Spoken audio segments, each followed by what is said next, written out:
Hello friends, today we will discuss about the next chapter, that is moving around.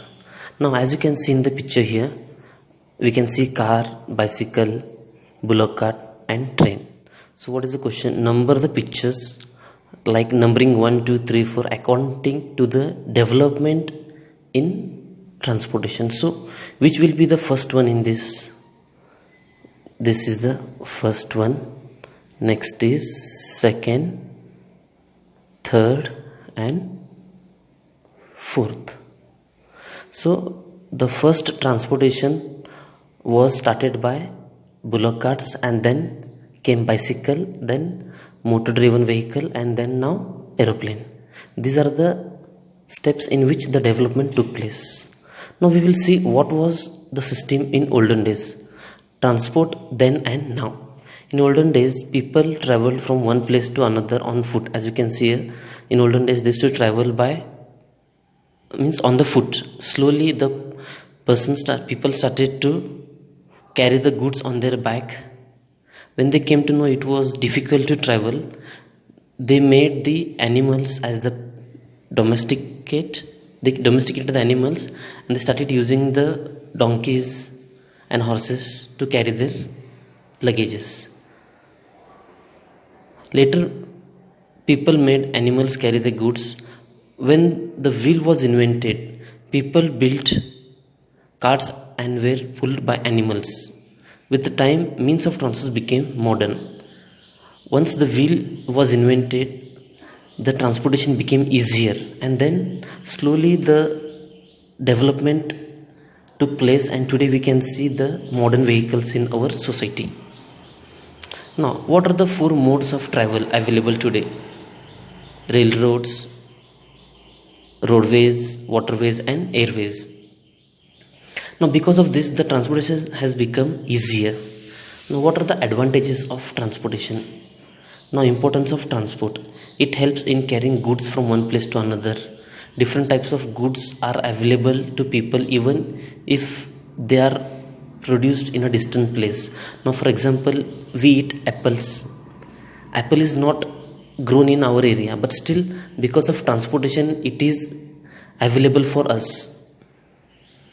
Same way, we can see the pomegranates are being transported from our place to different places. As they are not growing the pomegranates, still they can eat the pomegranates because of transportation. There are many examples in that way. Different types of goods are available to people. It is of great help during emergencies like war or natural disasters like floods and earthquakes. At such time, people and goods supplies can be quickly moved to the connected areas. It helps many people like drivers, conductor, pilots, sailors to get the job. So because of transportation, first of all, it is easy to carry the goods. Also, we can take our place to the far different places. Because of this, the transportation has become to the extent place. Today we also can see people are moving around for the jobs because of transportation. For example, if you see in Japan, we have seen the bullet trains are being introduced. What is the main aim of that bullet train? Is to travel long time or to travel long distance in short time, so that the peoples can work to the far place. Now, road transport.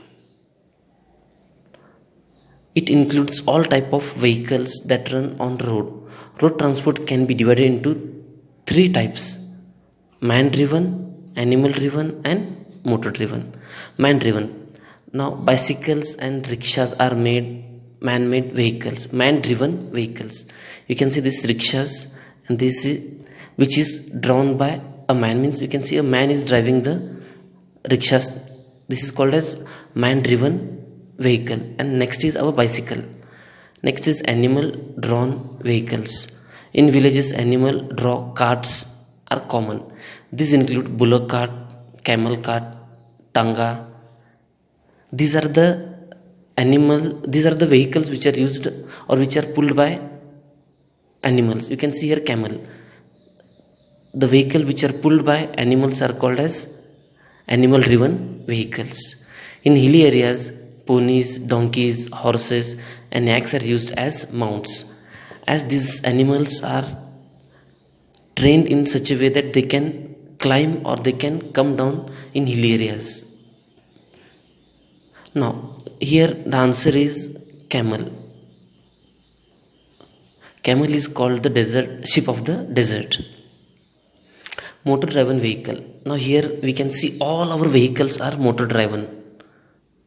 Jeep, car, scooter, bus, motorcycle, auto rickshaw, trucks, everything, as they have engines with them, so we call them motor driven vehicle. Now what are the advantages of road transport? It is a cheaper means of transport than rail, ship and air. We have seen 4 modes of transport. Among these four, road transport is the cheaper one. Perishable goods can be transferred faster. Loading and unloading of goods can take place at the doorstep.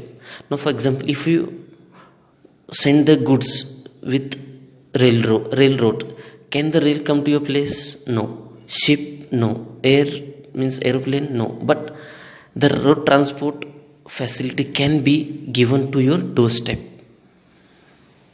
It helps people to travel and carry goods from one place to another, which are not connected by other means of transport.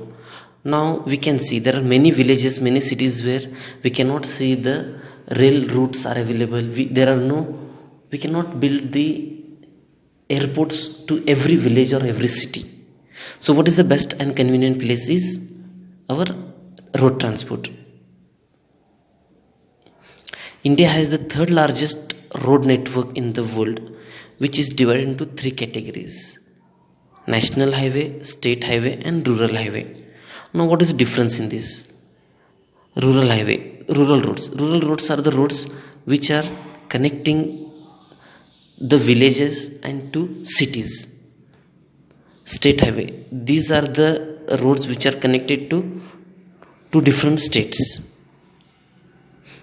And national highways are the highways which are connected to more than 2 states.